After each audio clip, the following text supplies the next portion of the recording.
Honorable Speaker, I rise to present the budget of the Karnataka government for the year 2000-2001, the very first year of the 21st century and of the third millennium.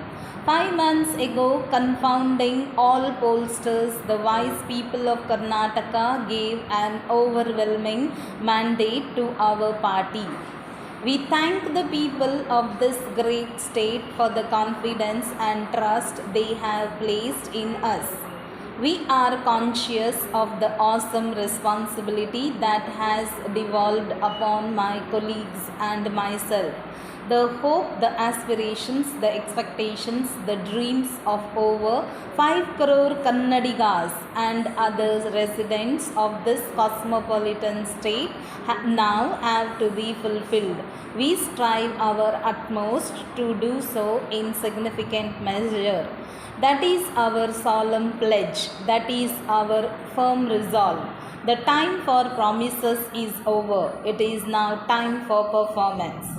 Sir, the budget is not just an accounting exercise, not just an annual statement of revenue and expenditure. It is more than that. The budget is an opportunity for the government of the day to unveil its economic agenda, articulate its social priorities, and support intent with investments. I propose to do precisely that today.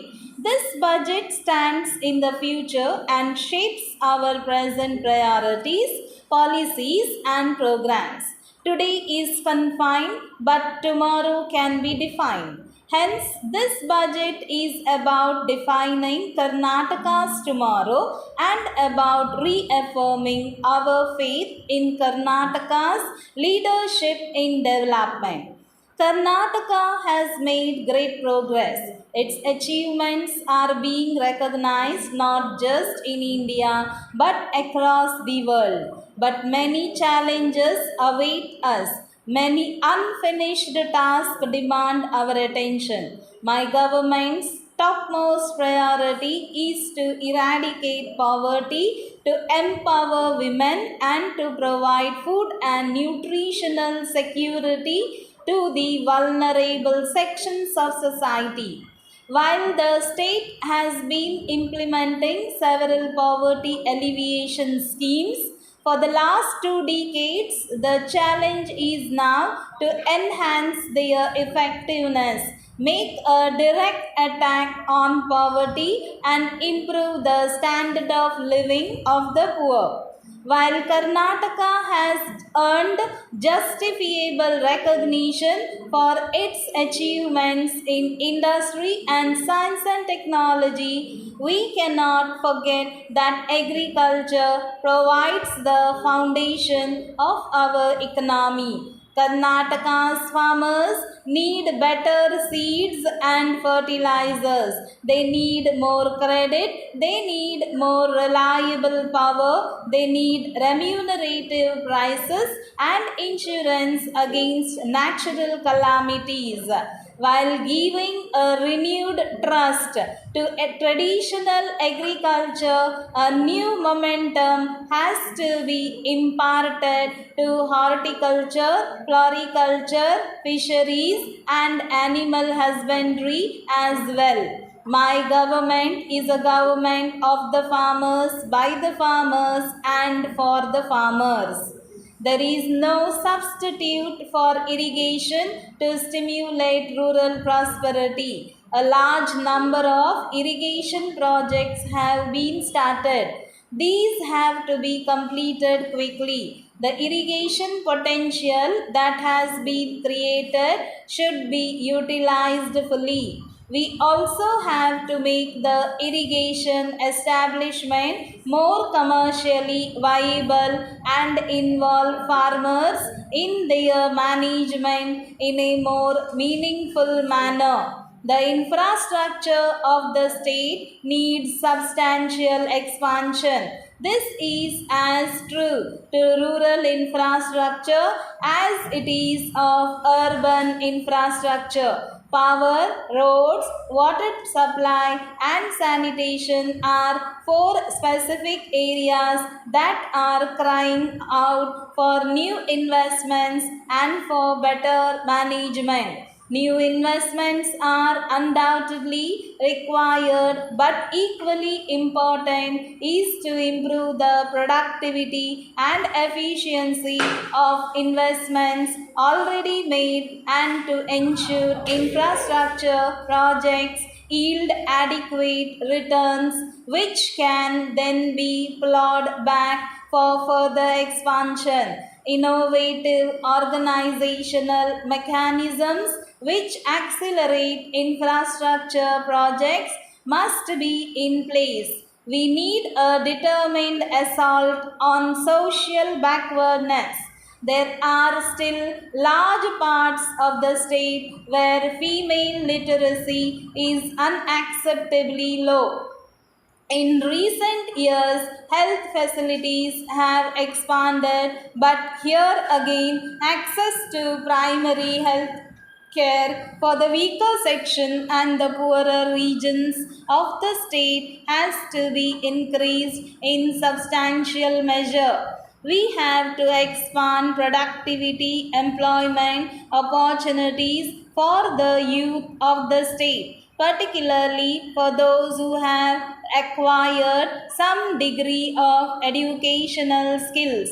Karnataka must continue to provide a climate conducive to new investments in industry, both in the traditional sectors like engineering, textiles, and manufacturing, and in the newer areas of information technology, biotechnology, and knowledge based industries. We are committed to providing the people of Karnataka a transparent government, a responsible and responsive administration, a government that derives its strength and substance from the citizens of the state. Karnataka has pioneered democratic decentralization, for which I acknowledge the contributions of many of my distinguished predecessors. Karnataka is more than Bangalore, although it is Bangalore that is routinely ranked among the 10 top cities of the world. We need to develop all regions of state and use all our resources to ensure that the backward regions of the state, particularly in the north, are fully integrated into mainstream of the development process. Finally, we must have a fiscal system that serves the needs of the poor, a pattern of public expenditure that supports the achievements of our pressing socio-economic concerns, and that keeps the state far away from a debt trap. My first budget takes a series of measures in support of these important objectives. Dear Sir, I am in receipt of your letter dated 25th April asking us to send quotation for the bulk supply of students' notebook to your school in order to issue the books during the month of May. In this connection, we wish to clarify that you have not mentioned clearly the quantity, the size of the books, quality of the book, total requirements, etc. In this context, I, being the sales manager of Mysore Sales International Limited, would like to bring to your kind knowledge that some of the books we import from authorized dealer, namely Messrs. Badravati Paper Mills, especially long notebooks, practical notebooks which are meant for high school and college students. Likewise, we order Vidya and Lekhak notebook of ranging 100, 200, 300 pages from Messrs. Dandeli Paper Mills, Dandeli, who manufacture fine quality of paper. Books meant for nursery, primary, and middle school level will be delivered to us from Avenue Bookmark, Avenue Road, Bangalore. While furnishing the above information, I would like to send your requisition of the total requirement in the format herein enclosed, which is self explanatory. This format will enable to understand the stock position. Also, latest price list is enclosed along with sample papers.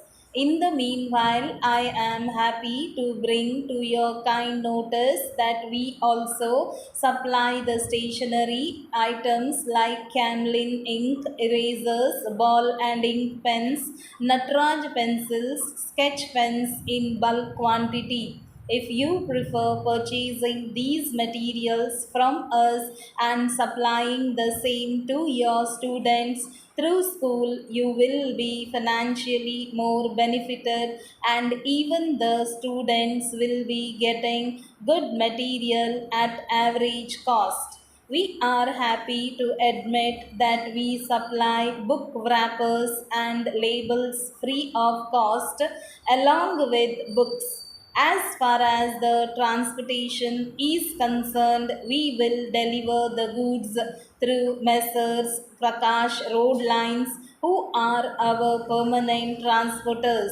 We bear 50% of transport cost, and the payment should be settled at the spot on receipt of goods.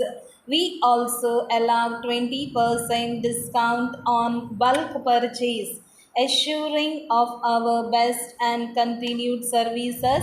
Yours.